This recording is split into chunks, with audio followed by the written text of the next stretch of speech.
The Samsung Galaxy S25 Ultra deftly manages to meld the consistent Galaxy S series aesthetic with all that made previous Ultras notable, including the S Pen, but this phone is also distinctly different to all previous Ultras thanks to deep and richly baked in generative AI capabilities.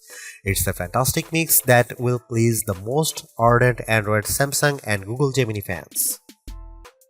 The Samsung Galaxy S25 Ultra was unveiled at Samsung's Galaxy Unpacked event on January 22.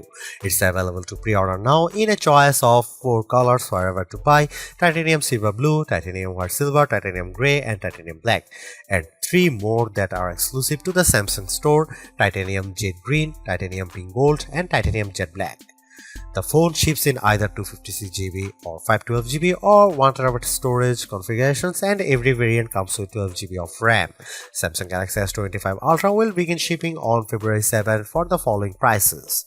The 256GB variant is $1,299, 512GB price is $1,499, and 1TB is $1,659.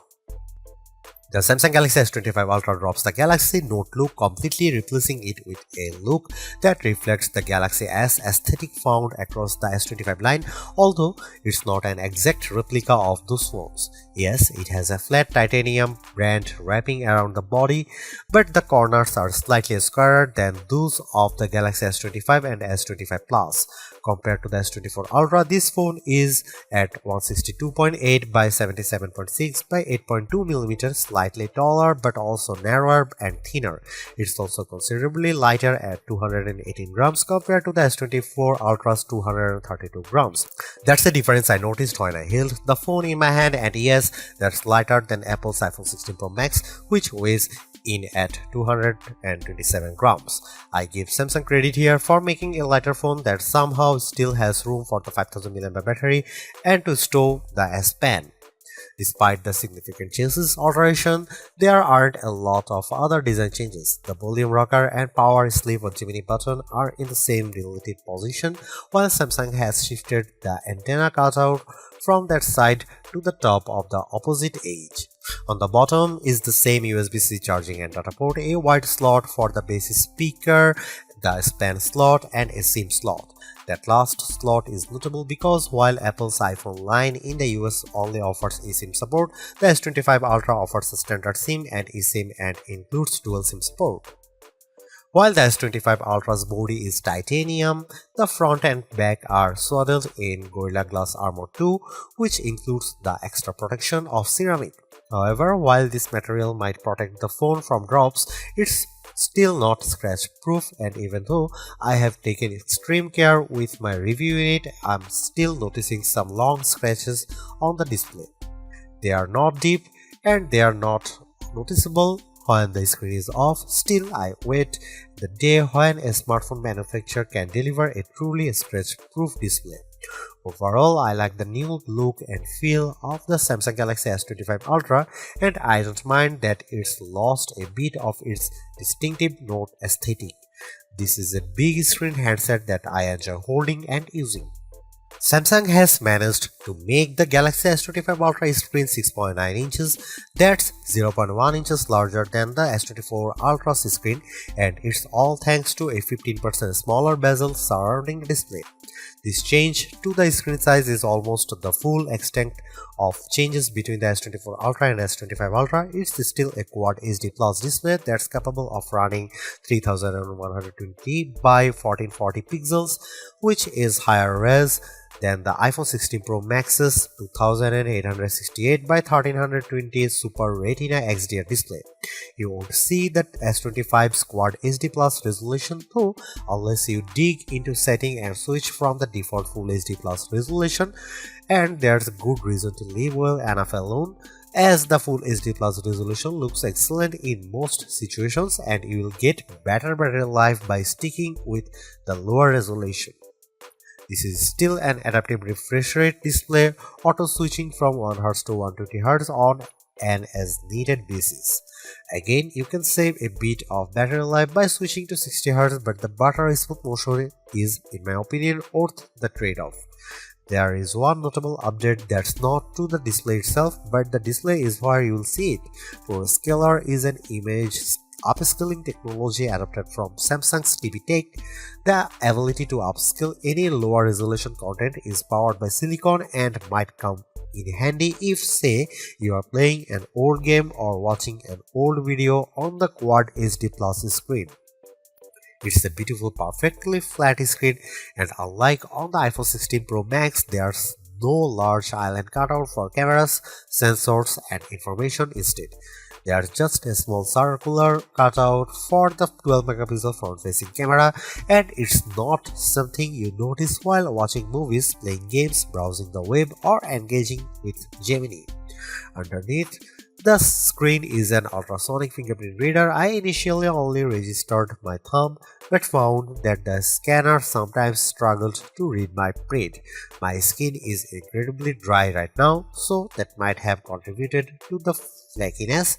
Later, I registered multiple digits and found better luck with an index finger. I also used a pin and my face to unlock the phone. The integrated S Pen looks, feels, and essentially works the same as the S Pen in the S24 Ultra, but with one notable difference: it no longer has Bluetooth Low Energy support. This means that some of the long-distance remote control features no longer work. You can't use them button on the Pen 2, for instance, advanced lights. Samsung told me they removed BLE support because so few people were using the related features, and I can say that I didn't miss it in my tests. In general, I'm a big fan of the S Pen. It's thin and small but a worthy drawing implement. I used it in notes, sketchbook, and sketch to image, and it's also good for note taking. I was impressed by how effortlessly Samsung Notes could convert my scroll to accurate text. At a glance, the Samsung Galaxy S25 Ultra camera array looks unchanged from the S24 Ultras, but Samsung has given the array a visual upgrade. All the lenses now appear to almost float above the chassis. It's a neat effect, but for the most part it's a skin-deep alteration, and Samsung has left almost all the camera aspects unchanged. Here is what you will find on the S25 Ultra. You get the same 200 megapixel main sensor, 50 megapixel 5x telephoto, 10 megapixel 3x telephoto, and 12 megapixel front shooter found on Samsung's previous Ultra model. The only new camera of the bunch is the 50 megapixel ultra wide. More pixels here mean better low light performance for ultra wide shots and more detailed macro shots. As evidenced in my test, this is mostly because the camera defaults to bind shooting, which means it's combining roughly 4 pixels for each one in the final image. Similarly, you will do most of your 200 megapixel main camera shooting in a pixel binned 12 megapixel mode. Here are some camera samples of Samsung Galaxy S25 Ultra.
Samsung's long and enduring partnership with Google and Qualcomm pays off in a rich and virtually unmatched system-level AI experience.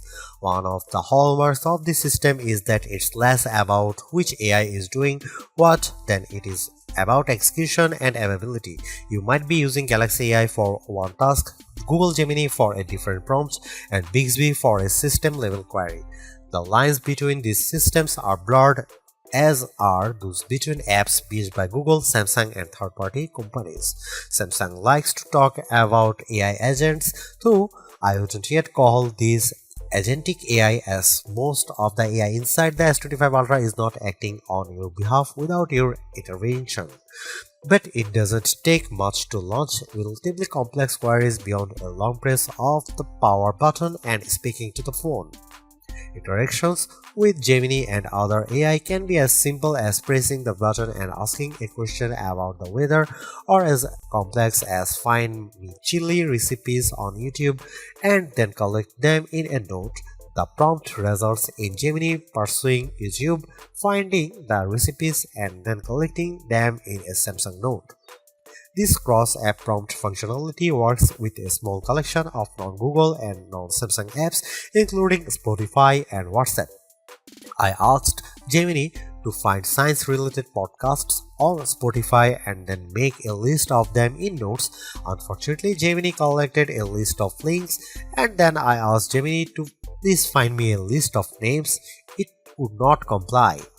My other complaint with these cross-app connections is that nothing works unless you link apps like Spotify to your Google account. Multimodal capabilities mean that the AI can react to everything from photos and videos to audio. Samsung, though, has some work to do on making these processes simple and seamless. I also used the feature to identify various plants and followed up with questions about how to care for each of them. In each case, Gemini maintained the context of our conversation. One of the more exciting aspects of the S25 Ultra's AI capabilities is its potential to learn about you and offer helpful daily guidance. This shows up as the new Now Brief widget on the home screen. At a glance, this might appear like a simple, albeit personalized widget with some information about your day, but it's more than that and may become more useful the more you use the phone and the more Samsung devices you own. Now, Brief is tied to the new personal data engine, a local bit of learning AI that's housed in a special core on the Qualcomm Snapdragon 8 Gen Elite chip. The S25 Ultra uses their processing space to gather and analyze useful and, of course, encrypted data and insights about you, and then present it in morning, midday, evening, and late night briefs. These include basic info like calendars, weather, and reminders.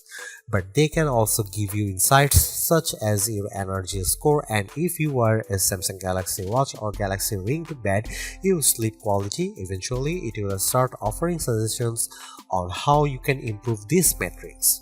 Samsung's mix of local encrypted data and occasional cloud-based AI mirrors that Apple is doing with Apple Intelligence. Most of its AI is local, but it will sometimes send the data to its encrypted cloud or even, with your permission, pass it off to third parties like ChatGPT. Samsung's unfettered use of Gemini and easy blending of Bixby system features and third-party apps makes Samsung's AI offering feel more complete and comprehensive. And while Apple is only comfortable letting people create cartoonish images to themselves and new Genmojis, Samsung is pushing the boundaries of AI image generation. Since the introduction of Galaxy AI last summer, I have been adding uncanny, lifelike AI elements to original photos using sketch to image, and the S25 series proves even more adept at fictional creations. I used sketch to image to add a white mouse to a series of images using the S Pen. I sketched a simple line drawing of a mouse, doing my best to accurately position it on each surface. Then I let Samsung Galaxy AI do its work.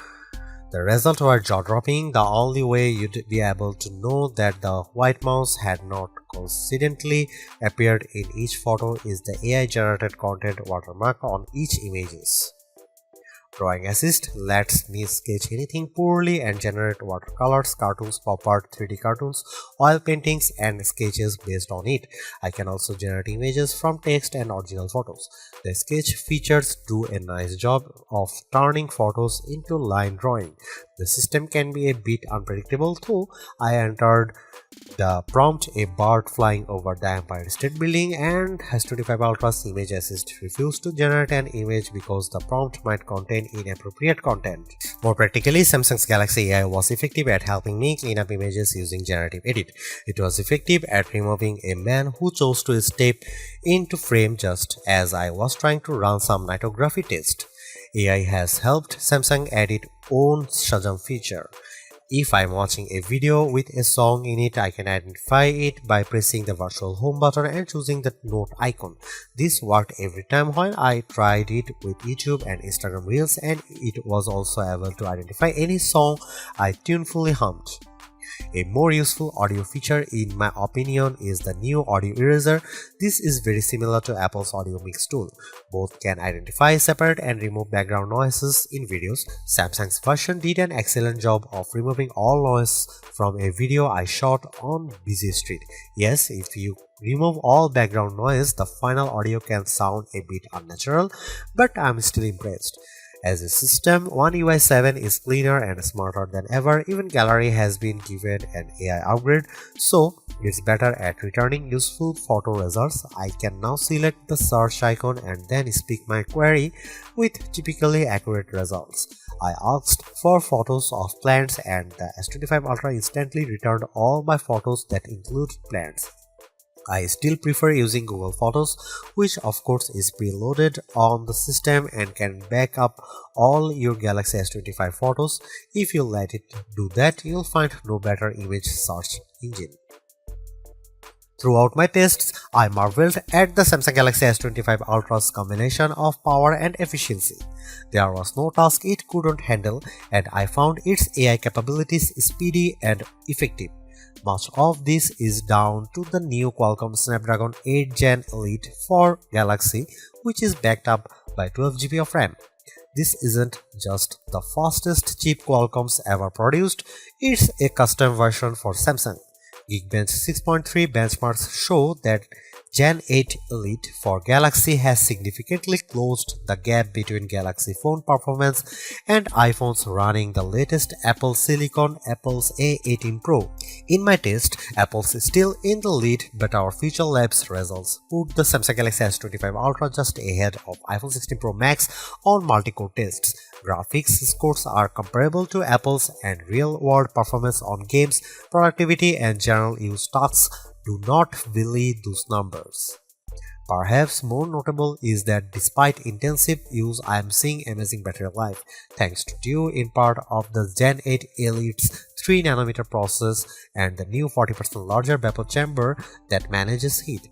It is being paired with a new thermal interface material which covers the CPU and is then covered by the vapor chamber. As I mentioned above, this 5G phone supports dual SIM and still gives you the option of using a physical SIM card. It also supports ultra-wideband, which could be useful for using the phone to locate those new Samsung Smart Tags, and Wi-Fi 7, which should help future-proof your connectivity experiences. Samsung rates the Galaxy S25 Ultra at 31 hours of video playback, and on mixed tasks I got well over 30 hours of battery life on a single charge. With a 65-watt charger, I fully charged the 5000 mAh battery in 1 hour. In our lab test, the rundown ran 18 hours and 35 minutes when using the phone screen at the standard 60Hz refresh rate and dropped to 17 hours and 50 minutes when using the more resource-intensive adaptive refresh rate. To put this in perspective, the iPhone 16 Pro Max managed 17 hours and 35 minutes in the same tests. The phone supports 5W QI-based wireless charging and will work with QI2 based charger, though I don't think it supports the latter's 15W faster charge times. The Samsung Galaxy S25 Ultra is the best Android phone you can buy right now. Interacting with AI has never felt more natural or useful. In addition, the phone's gorgeous screen, helpful S Pen, solid battery life and class-leading power all contribute to Samsung's most well-rounded offering. Top-tier cameras with exceptional zoom merely top it all off. You can get a similar overall experience from the Galaxy S25 Plus and the Pixel 9 Pro XL for less money, but with a slightly smaller screen and without the stylus. For anyone seeking the ultimate Android phone, though, the Galaxy S25 Ultra is our editor's choice winner.